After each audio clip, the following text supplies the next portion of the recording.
Sir, Iran విషయంలో Trump వెనక్కి తగ్గడం, అలాగే ఇజ్రాయెల్ యుద్ధానికి సిద్ధంగా లేకపోవడం, ఈ తరుణంలో ఖమేనీ హతానికి స్కెచ్ వేస్తున్నారు, వ్యూహం పన్నుతున్నారు అన్నటువంటి వార్తలు వినిపిస్తున్నాయి. సార్, ఏమై ఉండొచ్చు, వాస్తవాలు ఏంటి?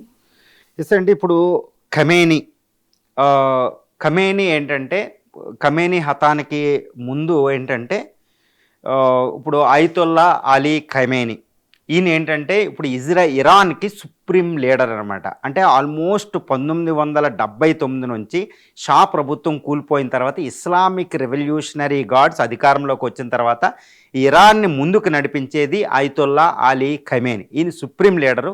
ఈ సుప్రీం లీడర్ ఆధ్వర్యంలోనే మొత్తం పరిపాలన సాగుతుంది. దాని తర్వాత పెజెస్కియన్ ప్రెసిడెంట్ ఉంటారు, ఇంకా క్యాబినెట్ మినిస్టర్స్ అందరూ ఉంటారన్నమాట. ఇది ఇరాన్కి సంబంధించిన విషయం. కానీ ఇప్పుడు ప్రస్తుతం చూస్తే United States of America Iran మీద దాడి చేయడానికి వెనక్కి తగ్గింది. ఎందుకంటే ఇటు రష్యా, చైనా ఇరాన్ వెనకాల సపోర్ట్ చేయడం నెంబర్ 1. ఎంటైర్ ఇస్లామిక్ వరల్డ్ అంటే ఆర్గనైజేషన్ ఆఫ్ ఇస్లామిక్ కంట్రీలు, జీసీసీ, ఇదే గల్ఫ్ కోఆపరేషన్ కౌన్సిల్, అరబ్ కంట్రీలు అంటే సున్నీ షియా కంట్రీలు అన్నీ కూడా ఇరాన్ మీద దాడి చేయొద్దు, ఇక్కడ అల్లకొల్లోలం అయిపోద్ది, చాలా అతలాకుతలం అయిపోతాం, ప్రపంచంలో ఇక్కడ ఇన్ఫ్రాస్ట్రక్చర్ పోతుంది, ఆయిల్ ఇన్ఫ్రాస్ట్రక్చర్, ఆయిల్ గ్లోబల్ ఎకానమీని ఎఫెక్ట్ చేస్తే, కాబట్టి దాడి చేయొద్దు అని మొరపెట్టుకుంటే ఇంప్లోడ్ చేస్తే ట్రంప్ వెనక్కి తగ్గడం జరిగింది.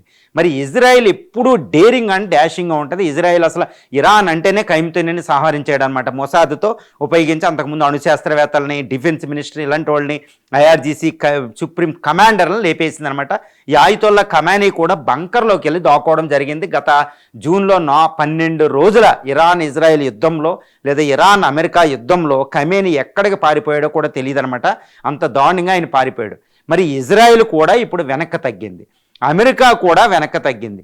ఏంటి దాని వెనకాల వ్యూహం ఏంటంటే ఇక్కడ ఒక్కటే వ్యూహం అండి.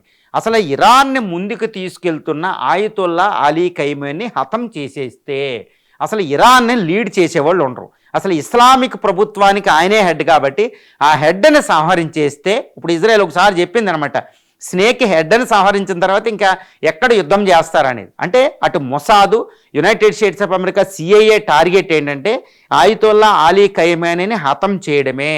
లేదా అక్కడ వెనిజులాలో చూడండి, వెనిజులా యుద్ధం ఎంతో కాలం జరిగిద్దేమో, వెనిజులా మీద అటాక్ ఏమో అనుకున్నారు. ఒక్క నైట్లో కేవలం 4 గంటల్లో అక్కడ నికోలస్ మజ్జురోని పట్టేసుకుని అరెస్ట్ చేసేసి న్యూయార్క్ తరలించేస్తే వెనిజులా ఆల్మోస్ట్ అమెరికా చేతిలోకి వచ్చేసింది అనమాట. ఇక్కడ కూడా అదే వ్యూహం అమలు జరుపుతున్నారంటే ఇక్కడ కాదనలేని సత్యం. ఎందుకంటే ఇరాన్ని లొంగదీయడం అంత ఈజీ కాదు. గత 4 నెలల క్రితం 12 రోజుల యుద్ధంలో ఇరాన్ ఎక్కడ లొంగకుండా ఇజ్రాయెల్ మీద వేలాది క్షిపణులను మోహరించిందనమాట. చాలా డేంజరస్ వార్ చేసింది. అమెరికా ఎయిర్ బేస్ల మీదే అటాక్ చేసింది. ఇప్పుడు కూడా American air force already American military దళాలు, అమెరికా ఇంటెలిజెన్స్ ట్రంప్కి చెప్తుంది ఏమని, ఎంతటి యుద్ధం చేసినా ఖమేనీ ప్రభుత్వం పడిపోదు, చాలా జాగ్రత్తగా, అందుకని యుద్ధం చేయొద్దని చెప్తున్నారు. ఇంటెలిజెన్స్ రిపోర్ట్లు మనకు పబ్లిష్ అవుతున్నాయి చాలా వరకు బహిరంగంగా. మరి ఇప్పుడు ఇజ్రాయెల్, అమెరికా ఇప్పుడు ఇరాన్లో అంతర్యుద్ధ పరిస్థితులు ఉన్నాయి కాబట్టి ఇరాన్ ఎట్టి పరిస్థితుల్లో ప్రభుత్వాన్ని కూల్చేస్తాయి. మరి యుద్ధం చేయడంలా మరి వ్యూహం ఏదేమై ఉంటుందంటే ఎట్టి పరిస్థితుల్లో అయతొల్లా అలీ ఖమేనీని పట్టుకోవడమా, సంహరించడమా. అందుకే మొసాద్కి ఇది కాని పని కాదు, ఏది దానికి నథింగ్ ఈజ్ ఇంపాసిబుల్ అనమాట. మనకు మొసాద్ దాని గొడవ తెలుసు. ఈ మొసాద్, అమెరికా, సిఐఏ రంగంలో దిగి ఎట్టి పరిస్థితుల్లో ఖమేనీని సంహరించడం లేదా అతన్ని బ్రతికుండగా పట్టుకుంటే ఇక ఇరాన్లో తిరుగు ఉండదు. ఇరాన్ కూడా ఇటు వెనిజులా లేగా అంతకుముందు సద్దాం హుసేన్ పట్టుకున్నట్టు, అక్కడ లిబియాలో గడాఫీని పట్టుకున్నట్టు మొత్తం అంతమైపోద్ది, ఇరాన్లో ప్రభుత్వం పడిపోద్ది, కొత్త ప్రభుత్వాన్ని ఎస్టాబ్లిష్ చేయొచ్చు. ఇది వ్యూహంగా కనిపెడుతుంది. మరి అయతొల్లా అలీ ఖమేనీని పట్టుకోవడం అంత ఈజీనా? ఇలాంటి వ్యూహాలు తెలిసి ఇప్పుడు వెనిజులాలో అమెరికా వ్యూహం చూసి గడాఫీ, సద్దాం హుసేన్ వ్యూహం ప్రత్యక్షంగా చూశారు ఎవరు, చైనా, రష్యా. ముఖ్యంగా పుతిన్ ఈ విషయంలో మాత్రం తిరుగు లేకుండా చాలా జాగ్రత్తగా వ్యవహరిస్తున్నారు. ఏ విధంగా, ఆల్రెడీ ఖమేనీ అంటే ఖమేనీకి వారసుడైన ముస్తాబా వాళ్ళ కొడుకుని ఆల్రెడీ రష్యా తరలించడం జరిగింది అక్కడ. అంటే ఆయన్ని సంహరించకుండా చాలా జాగ్రత్తగా ఉండాలి. ఒక తల అయతొల్లా ఖమేనీ చనిపోయినా ఇంకొక వారసుడు అక్కడ రెడీ ఉండి గవర్నమెంట్ని నడపవచ్చు. ఆయన తరలించారు. ఇప్పుడు ఖమేనీని రక్షించడానికి రష్యా ఏంటంటే తన S-400 ఆల్రెడీ టెహరాన్ ఇరాన్ రాజధానిలో మోహరించిందని మనకు తెలుస్తుంది. చైనా కూడా తన మిస్టీరియస్ విమానాల్లో HQ-9 ఎయిర్ డిఫెన్స్ సిస్టమ్ను మోహరించారు.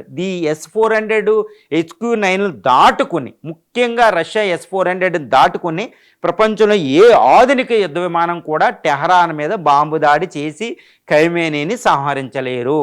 ఇప్పుడు కూడా KG అని తర్వాత ఏది Russian federal spying agency already Khamenei రక్షణగా దిగింది. చైనా మిలిటరీ ఇంటెలిజెన్స్ ఖైమేనీకి రక్షణగా దిగింది. దీన్ని దాటుకుని ఈవెన్ మొసాద్ కూడా రావడం అంత ఈజీ కాదు. కాబట్టి ఖైమేనీ ప్రాణ రక్షణకి రష్యా చైనాలు రంగంలో ఉన్నాయి. ఇరాన్ కూడా అన్ని చర్యలు ఈసారి తీసుకోవడం జరిగింది. దీన్ని దాటి అమెరికా ఇజ్రాయెల్ ఖైమేనీని సంహరించగలవా అంటే ఇది ఇజ్రాయెల్, అమెరికాకి సాధ్యం కాని ఇజ్రాయెల్ మొసాద్కి మాత్రం సాధ్యమవుతుంది. మరి మొసాద్ ఖైమేనీని సంహరిస్తారా లేదని చూడాలి. ఎట్టి పరిస్థితుల్లో ఇజ్రాయెల్ అమెరికా ఖైమేనియా టార్గెట్గా ఇక్కడ వ్యూహం రచిస్తున్నాయి అనేది మనకి ఇక్కడ అవగతం అవుతుందండి.